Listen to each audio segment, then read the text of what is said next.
Again, what does f prime say about f? We're given the derivative f prime of a function shown, and then we're asked some questions about f along here. First question is, on what intervals is f increasing? Well, f should be increasing where the derivative is positive. The derivative is positive here and here. So f is increasing on the interval from 0 to 3, and then again from 9 to 15. Where is it decreasing? It should be decreasing wherever f prime is negative. So that is on the interval from 3 to 9, and then again from 16 to 18. Any questions on the increasing, decreasing part of this? Yeah, you're right. That would be on the interval from 15 to 18 down here. Good catch.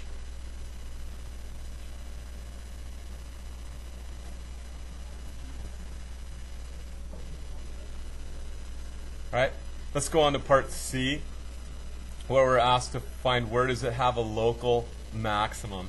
When we're looking for maxes and mins on f, what do we need to look for on f prime? Zeros. So we need to find horizontal tangents or zeros. So we've got a candidate in all these places where the first derivative equals 0.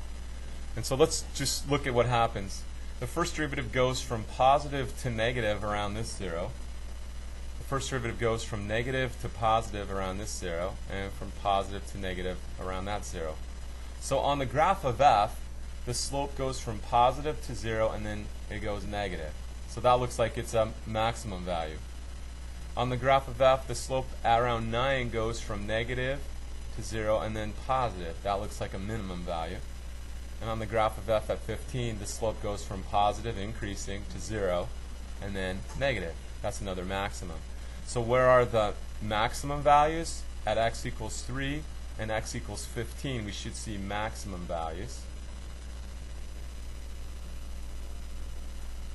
And then where are the minimum values? There should be a minimum, a local minimum at 9.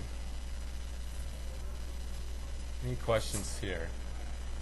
On number 2, we have to differentiate the function. We've got r of t equals 6t to the negative 2/3. We're just going to do the derivative r prime of t equals. We're going to follow the power rule. We're going to take the negative 2/3 times the 6.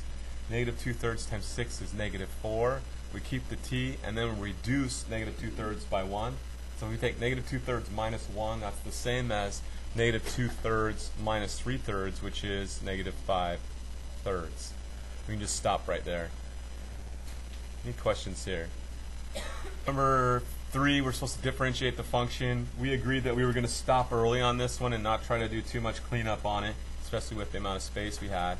So we're just going to follow the quotient rule here. When I do the quotient rule, I like to just take care of the denominator because it's easy and I don't want to forget to square it. So I square the denominator, and then I keep the denominator and multiply by the derivative of the numerator. In this case, 3t squared plus 2 minus, this time we keep the denominator, t cubed plus 2t, and multiply it by the derivative of the denominator, which is 4t cubed. And that's it, because the derivative of the negative 9 zeroes out. So we agreed we were going to stop early on this one, so that's good. Any questions there? Number 4, popular question to go over here. We are trying to find the equation of the tangent line to the curve y equals 5x, or 5 sine x plus 5 sine squared x at the point 0, 0. So we've got a point. We're trying to get that equation. We've got a point. We need a slope. We can find the slope in the first derivative. So the key here is taking the first derivative correctly. So we take the first derivative. We're coming along through this function. We see 5 sine x. We know the derivative of sine is cosine. So 5 sine would be 5 cosine. Plus, now we need to take the derivative of 5 sine squared x. We need to see a composite function here, because there's a sine x inside of something squared. So we have a composite function there. So we got to follow the rule for that, the chain rule. So the 2 is going to come out and multiply with the 5. That'll give us a 10. The sine x stays put. But then we have to multiply by the derivative of the inside function, which is the sine. The derivative of sine is cosine x. So there's our derivative. Now we have to find what happens when we plug the 0 in. We would have 5 cosine of 0 plus 10 sine of 0 times cosine of 0. What's this cosine of 0? That's going to be a 1. What's the sine of 0? That's a 0, and the cosine of 0 is 1 again.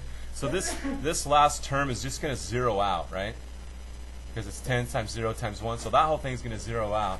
So we're going to have 5 times 1, which is just 5. So my derivative is 5. My slope is 0, 0. So my line is y equals 5x plus 0 if I wanted to, but there's no need to write that. Any questions here? This last one, we're just going to differentiate the function y equals e to the t sine t plus at with respect to t. Most of you guys did pretty well with this one. We should see a product here. We've got the function e to the t times another function sine t plus at. So we're going to follow the product rule. I chose to keep the e to the t, just leave it alone. Multiply by the derivative of sine t plus at. The derivative of sine t is cosine t.